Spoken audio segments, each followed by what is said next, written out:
Hi guys, welcome to Techavro. In this video, I'm gonna be showing you how to add meta title and meta description in Wix page. So let's go to the Wix page first.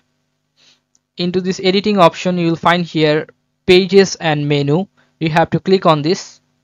Then you will find here home option. Under this home option, you can see here three dot. Click on three dot and choose SEO basics. Now you have to choose SEO basics.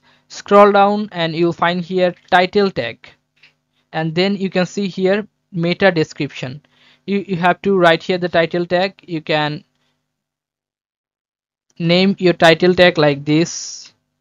Any title tag you can add here. Okay, now you have to write your meta description here. Write your meta description.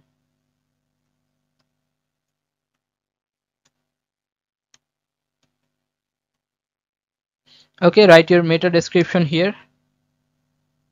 After that, you have to click on save, this save option. After clicking on save, your meta description and meta tag will be added.